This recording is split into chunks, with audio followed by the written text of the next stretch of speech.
स्वामी समर्थ, जय जय स्वामी समर्थ, श्री स्वामी समर्थ, जय जय स्वामी समर्थ. श्री स्वामी समर्थ महाराजांच्या नामस्मरणाने आजच्या व्हिडिओला सुरुवात करूया. शुभ दुपार तुम्हा सगळ्यांना. कसे आहात तुम्ही सगळे? आशा व्यक्त करते स्वस्थ असाल, मस्त असाल, स्वामींच्या सेवेमध्ये रममाण असाल. 12 ऑगस्ट रोजी येत आहे आषाढी अमावस्या. आषाढ संपतानाचा हा दिवस आपल्या सगळ्यांसाठी खूप महत्त्वाचा आहे. विविध सेवा, उपाय किंवा घरामध्ये या दिवशी दिवसभर काय करावे याची संपूर्ण माहिती मी तुम्हाला आजच्या व्हिडिओमध्ये देणार आहे. आषाढ संपतो, अमावस्या येते, म्हणजे श्रावण महिन्याची चाहूल, श्रावण महिन्याचा शुभारंभ, आरंभ होण्याचा हा लास्टचा दिवस की या दिवसानंतर येतो तो श्रावण. मग काही गोष्टी आपल्याला घरात आवर्जून करायच्या आहेत ज्या फक्त अमावस्येलाच करता येतात आणि त्याच मी तुम्हाला आत्ताच्या व्हिडिओमध्ये सांगणार आहे. त्याआधी तुम्ही अजूनही चॅनेलवर नवीन असाल तर चॅनेलला सबस्क्राईब करा, लाईक करा, शेअर करा, कमेंट बॉक्समध्ये श्री स्वामी समर्थ तरी लिहायला विसरू नका. चला तर मग आजच्या व्हिडिओला सुरुवात करूया. सगळ्यात आधी अमावस्येला घरात कोणत्या कोणत्या गोष्टी करायच्या आहेत ते आपण बघूया.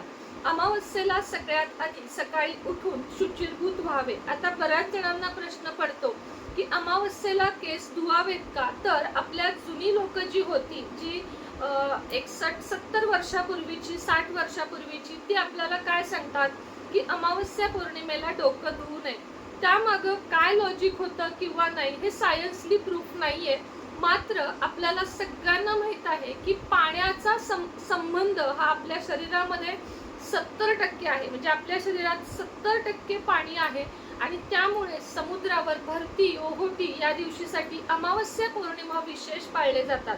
म्हणूनच आपण डोक्यावरून पाणी घेतो तेव्हा आपलं अख्खं शरीर हलकं जाणवतं.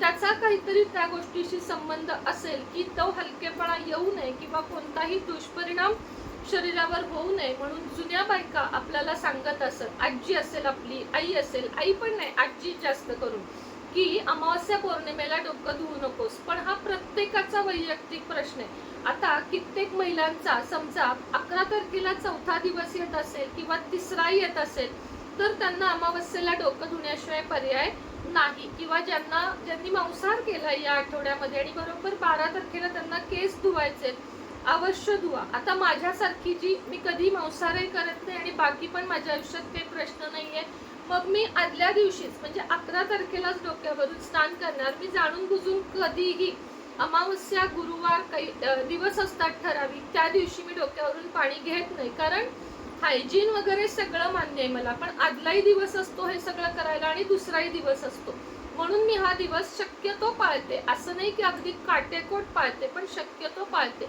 म्हणून ज्यांना इच्छा आहे केस धुवायचे ताई, हो तुम्ही धुवू शकता. जे माझ्यासारखं म्हणतात की नाही आम्ही आदल्या दिवशी ताई धुवू शकतो किंवा दुसऱ्या दिवशी धुवू शकतो, त्यांनी ती गोष्ट पाळा. आता सुरुवात झाली केस धुण्यापासून.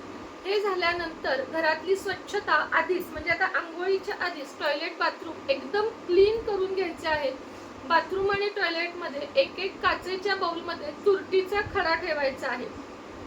खरं तर मोठं मीठ ठेवलं जातं आणि त्यावर तुरटी, पण बऱ्याच जणांना मीठ टॉयलेटमध्ये ठेवायला आवडत नाही. मी स्वतः ठेवते, पण ज्यांना मीठ आवडत नाही ठेवणं म्हणजे त्यांना चुकीचं वाटतं, त्यांनी तुरटीचा खडा ठेवावा आणि प्रत्येक शनिवारी अमावस्येला ठेवून प्रत्येक शनिवारी तो बदलावा. तो जो पाऊल घेतला आहे तो स्वच्छ करावा आणि त्यानंतर दुसरा त्या ठिकाणी आपल्याला ठेवायचा आहे. अशा पाऊल म्हणजे मीठ किंवा तुरटी हे आपल्याला अमावस्ये दिवशी ठेवायचं आहे. याच्या पुढची गोष्ट म्हणजे घराचं डीप क्लिनिंग करायचं आहे. अगदी किचन कट्टा घासणं रात्री करून घेतलं तरीही चालेल. सकाळी फरशी पुसणं, घरातल्या जाळ्या काढणं, फरशी हळदीच्या पाण्यानं पुसणं, पाण्यामध्ये चिमूटभर हळद, आपल्याकडे मॉपिंग सॉल्ट पण मिळतं बघा, घरातील निगेटिव्हिटी पूर्णपणे रिमूव्ह होतं. तर त्यासाठी तुम्ही ते सॉल्ट वापरलं तरी चालेल, माझ्याकडून घ्या, नेक्स्ट टाइम वापरा. आता तुम्ही हळद आणि थोडंसं साधं मीठ घरातलं घाला, त्यानं फरशी पुसून घ्यायची आहे. ते झालं की गॅस शेगडीची पण शक्य असेल थोडीशी हळदी कुंकू वाहून दिवा वाळून ती पूजा करा. उंबऱ्याचं हळदीचं लेपन किंवा उंबरा स्वच्छ पुसणे, जाळ्या घरातल्या सगळ्या काढणं, हे सर्व काही अमावस्येला करायचं आहे. यानंतर देवपूजा करताना सुद्धा आता मी कालच देवघराची डीप क्लिनिंग करून घेतली. देवघर सगळं पुढं ओढून त्याच्या खालचा कचरा काढून, देवघरावरच्या जाळ्या काढून संपूर्ण घरामध्ये अमावस्येला गोमूत्र शिंपडावं आणि मुख्य दरवाजामध्ये गोमूत्र आणि गंगाजल दोन्हीही दरवाजाच्या बाहेर शिंपडावं किंवा सरळ एका म्हणजे थोड्याशा पाण्यामध्ये गोमूत्र घाला, गंगाजल घाला आणि त्यानं तुम्ही एक स्वच्छ कापड घेऊन संपूर्ण दरवाजा आणि दरवाजाच्या बाहेरचं, फ्लॅटमध्ये राहत असाल तर पुसून घ्या, मोकळ्या जागेवर राहत असाल तर ह्यानं तुम्ही सडा घालून घ्या. यामुळे सुद्धा अमावस्येला होणारे दुष्परिणाम किंवा त्यानंतर पौर्णिमेपर्यंत होणारे दुष्परिणाम पूर्णपणे टळले जातात. आता या चांगल्या गोष्टी आहेत, करायच्या किती, मानायच्या किती हे सर्वस्वी तुमच्यावर आहे. पौर्णिमेला जसं मी कर्पूर होम सांगते तशी अमावस्येला सुद्धा घरामध्ये कर्पूर होम करायचं. कर्पूर होम म्हणजे मोठा विधी आहे का? नाही. सालासहित नारळ घ्यावा, त्याच्यावर 7 कापराच्या वड्या एक एक करून ठेवून प्रज्वलित करून संपूर्ण घरामध्ये घंटी किंवा शंखा वाजवत हा नारळ फिरवावा. हा नारळ जेव्हा शांत होईल, त्याचा अग्नी मंदावेल, तेव्हा हा नारळ एखाद्या पिशवीमध्ये घालून थंड झाल्यावर ठेवू शकता. तोच 2-3 वेळा वापरू शकता पुढं किंवा तो तुम्ही लगेच विसर्जन करून तुम्हाला शक्य असेल तुम्ही दुसरा नारळ सुद्धा प्रत्येक वेळेस वापरू शकता. या दिवशी घरात कर्पूर होम करण्याचं खूप महत्त्व आहे. अमावस्येला कोळा बांधणं सुद्धा एक मोठं कामच मानलं जातं. कोळा आणावा, आदल्या दिवशीच आणावा किंवा त्या दिवशी सकाळी आणावा. 12 तारखेला सकाळी तो धुवून घ्यावा, स्वच्छ कोरडा करावा, त्याच्यावर त्रिशूळ काढावं, ह्यानं काय म्हणतात त्याला, शेंदूर असतो ना, त्यांना त्रिशूळ काढावं. काजळ्यानं काढलं तरीही चालतं. त्याची विधिवत पूजा करावी, फूल, गंध, पुष्प हे सगळं वाहून आणि त्यानंतर लाल कपड्यामध्ये तो बांधून घराच्या आतल्या बाजूला, बाहेर बांधू नये गोळा, घराच्या आतल्या बाजूला आपल्या उजव्या हाताला वरती बांधावा. त्याच्यात जर पाणी झालं तर असं समज आहे की तो संपूर्ण निगेटिव्हिटी खेचून घेतो. आपल्या घराला कुणाची तरी नजर लागली, कुणीतरी काहीतरी केलंय असं म्हटलं जातं. अशा वेळेस तो कोहळा त्वरित काढून कचऱ्याच्या डब्यात टाकावा आणि दुसरा आणून कुठल्याही शनिवारी बांधावा. अशी कोहळ्याची सुद्धा मान्यता आहे. नारळ वाढवणं हे सुद्धा एक मोठं काम अमावस्येला मानलं जातं. एक नारळ आणावा, घरातला कर्ता पुरुष किंवा मुलगा जे कोणी असेल त्याच्या हातून तो दरवाजामध्ये फोडून घ्यावा. त्याचा एक बाजू एका दिशेला आणि एक बाजू दुसऱ्या दिशेला टाकावी. तो सुद्धा घरात कधी खाऊ नये. आता फ्लॅट सिस्टीम मध्ये राहत असाल तर एखाद्या झाडाखाली किंवा वाहत्या पाण्यामध्ये तो नारळ टाकून द्यावा. अशा विविध गोष्टी. अमावस्येला गाडी धुणं ही गोष्ट अवश्य करा. गाडी चालू करून म्हणजे इंजिन चालू करून त्याची पूजा करा. त्याला सुद्धा इंजिनच्या इथे स्वस्तिक हळदीनं कुंकवानं काढा.